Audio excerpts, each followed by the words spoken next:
क्या आपके दिल को पीस मिला एज फैमिली मेंबर्स? पीस मिलना और जस्टिस के लिए फाइट करना 2 डिफरेंट थिंग्स है। पूरे वर्ल्ड को पता चलना है कि क्या हुआ है। मुझे एंटर तक नहीं करने दिया गया भाई के फ्लैट जब मैं मुंबई गई थी। जब दिशा का डेथ हुआ था तो he was really restless after that. वो एक टेलीस्कोप था, जी, वो टेलीस्कोप कहाँ है? हम लोग सोच रहे हैं कि एक अच्छा सा म्यूजियम टाइप का बनाएंगे जिसमें उसकी हर चीज़ें रहेगी और भाई हमेशा मेरे को प्रेजेंस अपना फील कराता रहेगा।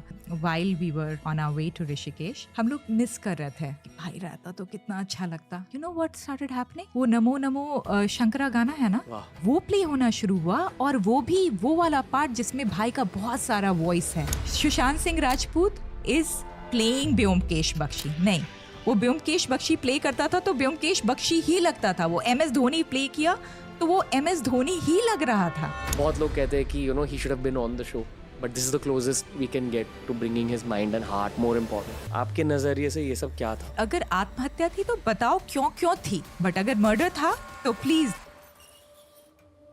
दोस्तों, इस एपिसोड के बारे में मैं ज़्यादा कुछ नहीं कहना चाहूँगा, बस ये कहना चाहूँगा कि I have too much respect for Shweta Singh Kirti. जिस तरह से उन्होंने खुल के इस एपिसोड में बात करी है, जिस तरह से उन्होंने इस पूरे सिचुएशन को, इस पूरे एपिसोड को और अपनी खुद की लाइफ को भी एक बहुत डीप स्पिरिचुअल नज़रिए से अप्रोच किया, that is something I respect. और ये मैं क्यों कह रहा हूँ ये आप समझोगे by the end of the episode. I hope we've done justice while talking about Sushant Singh Rajput as well. बहुत रिस्पेक्ट के साथ, बहुत सेंसिटिविटी के साथ हमने इस कॉन्वर्सेशन को अप्रोच किया एंड आई होप दैट आपको इस कॉन्वर्सेशन के थ्रू वैल्यू मिले। This is Shweta Singh Kirti on TRS.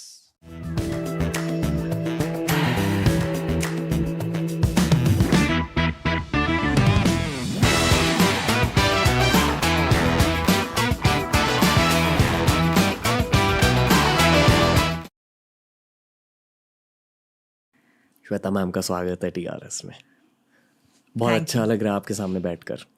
Thank you for having me, I am so glad to be here. Thank you for being in a studio ma'am. या मैं ये खुल के एक चीज़ कहना चाहूँगा, ऑडियंसेस को आपसे बहुत देर से मिलना था। आपसे ये पूछना चाहूँगा कि आपने एक बुक लिखी है अभी, it's called pain a portal to enlightenment. ये बुक आपने अब क्यों लिखी? अब क्यों लिखी? लाइफ के इस मोड पर क्यों लिखी? There are reasons. First of all,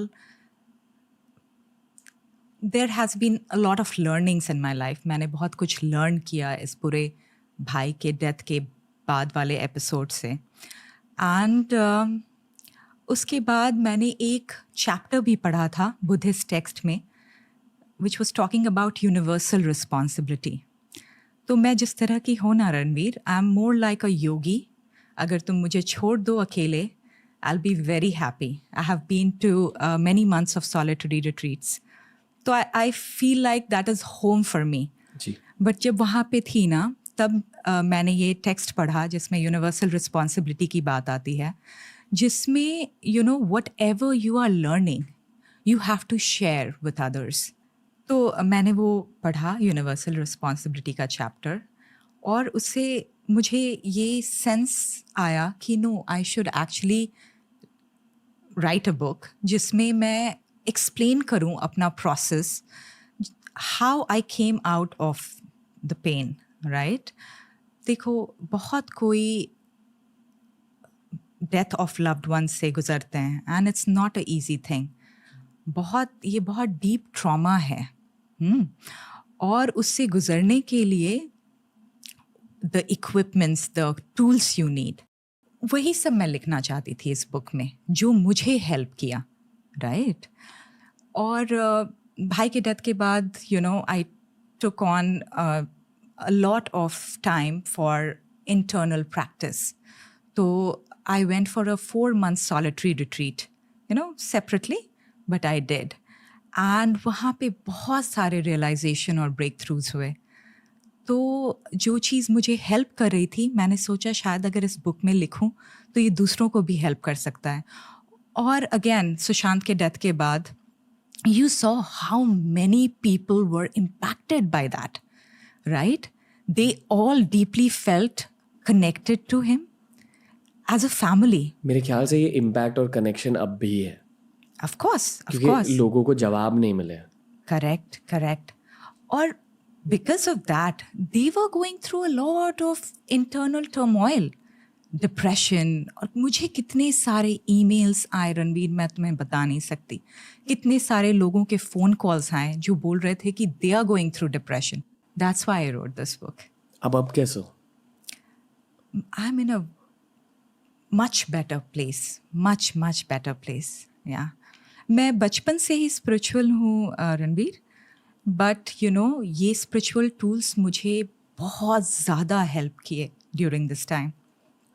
आपकी फैमिली कैसी है? फैमिली भी अच्छी है, बट पापा का ऑपरेशन हुआ, हार्ट की सर्जरी हुई, बाईपास, और दीदी का भी एंजियोप्लास्टी हुआ, सबसे जो बड़ी दीदी हैं. तो you know broken heart syndrome होता है ना डेथ के बाद, वो एक्चुअली मेरे फैमिली ने फेस किया. और पता है रणवीर, जब तुम अपने किसी लव्ड वन को लूज़ करते हो ना, तो it comes to your survival mode. तुम्हारा लगता है जेनेटिक पूल कंटिन्यू नहीं कर पाया, राइट? तो तुम्हारे सर्वाइवल मोड पे आ जाता है वो. It's not easy to you know kind of live that. That's why I have written this book. आप समझा सकते हो इसे, सर्वाइवल मोड? सर्वाइवल मोड, देखो, जब हम बहुत रिलैक्स्ड और काम रहते हैं तो हमारा माइंड थ्राइविंग मोड में रहता है. ठीक है, हम सोचते हैं हम क्या आगे कर सकते हैं, कैसे दूसरों को हेल्प कर सकते हैं, क्या मेरा पर्पस है इस वर्ल्ड में. ठीक है, that's a very relaxed way of you know living. Survival mode होता है जब आप अपने रेप्टिलियन ब्रेन से वर्क करते हो.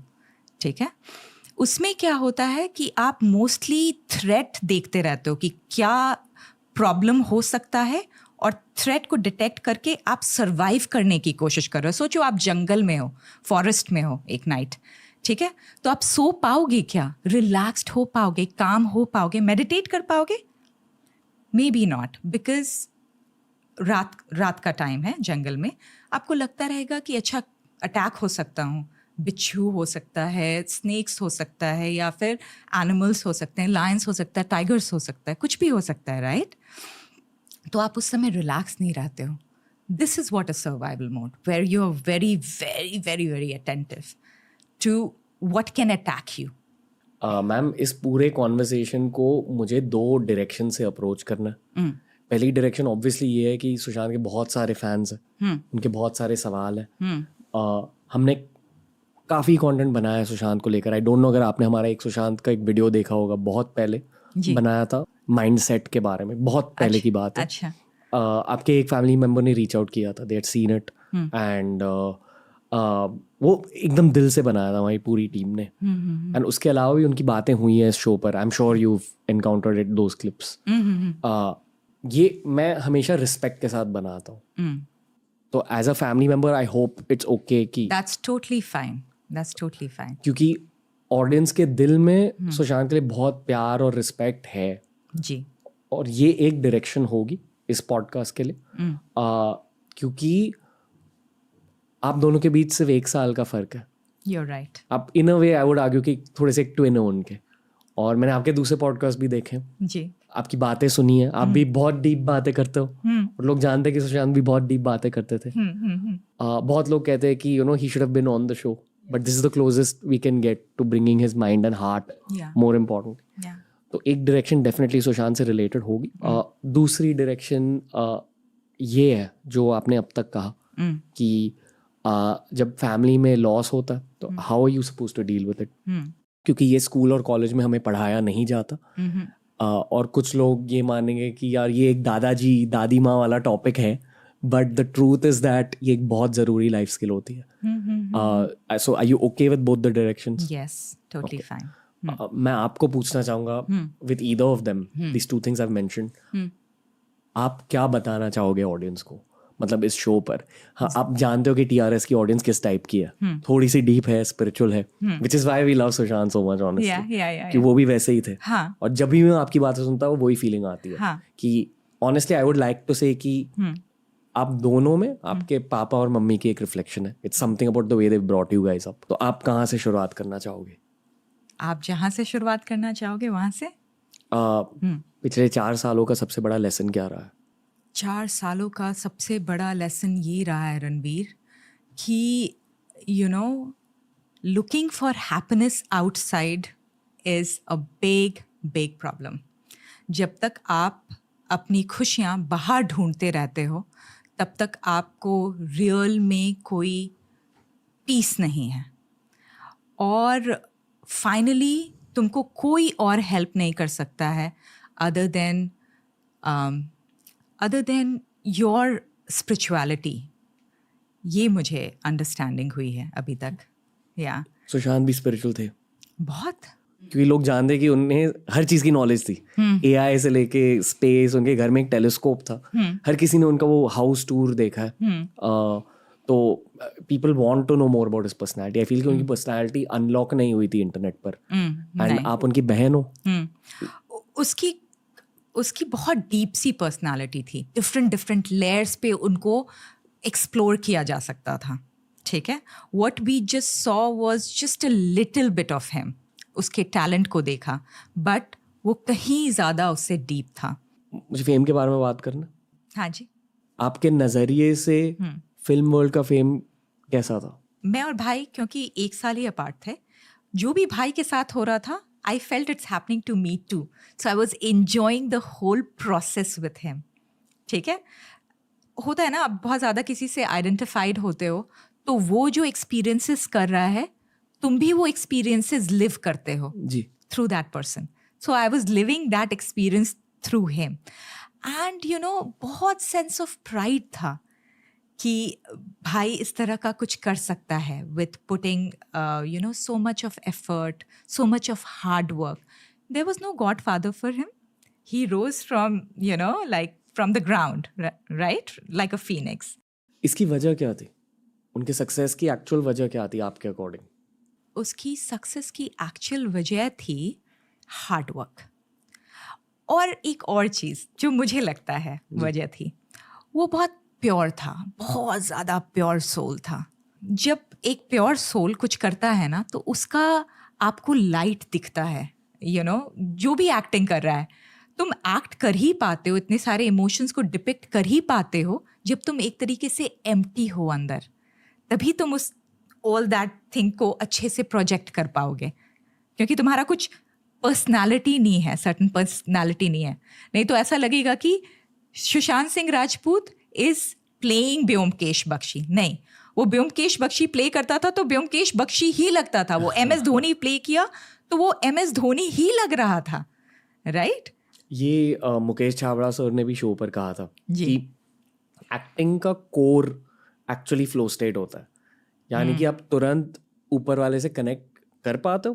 अगर हाँ, इसका ये मतलब है कि you will be a good actor. Yes. जितने भी लेजेंडरी एक्टर्स हैं जिनकी एक्टिंग अच्छी मानी जाती है, अकॉर्डिंग टू मुकेश छाबड़ा जो हमारे देश के एक टॉप कास्टिंग डायरेक्टर, वो ये कहते हैं. जी. तो आई थिंक जब लोग सुशांत को स्क्रीन पे देखते थे, I would argue, and please ma'am आप उनकी बहन हो तो if you think differently let me know, but I think you will agree with me कि डेफिनेटली एक स्पिरिचुअल प्रेजेंस दिख जाता था स्क्रीन. या करेक्ट. उसकी सिंप्लिसिटी, उसका इनोसेंस, ये सब दिखता था. जो आपने अब कहा कि he was a part of YSS, वो क्रिया योगा करते थे, उनकी मेडिटेशन रेगुलरली चलती थी? नहीं, मेडिटेशन रेगुलर तो नहीं चल पा रहे थे. काम की वजह से? काम की वजह से. You get so engaged, right. Bollywood की दुनिया कैसी है? मतलब बिजी होती है फॉर श्योर, कंपेटिटिव होती है, काफ़ी ज़्यादा लेयर्ड होती है सोशली. कभी उन्होंने आपसे इसकी बात करी?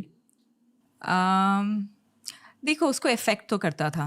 इफ़ेक्ट करता था कि जब उसकी MS धोनी मूवी रिलीज़ हुई थी, आई थिंक एक और एक्टर के बेटे की मूवी रिलीज़ हुई थी. सब उसको प्रेज़ कर रहे थे, उसके बारे में लिख रहे थे सोशल मीडिया पे एंड ऑल दैट, बट भाई के बारे में उतना कोई नहीं लिख रहा था. तो ये सब बात इफ़ेक्ट करती थी उसको. ठीक है. तो you know, you can understand, right? If you're childlike inside, if you have done something nice, you would want people to praise you so that you feel uplifted, right? तो उस तरह का तो था कि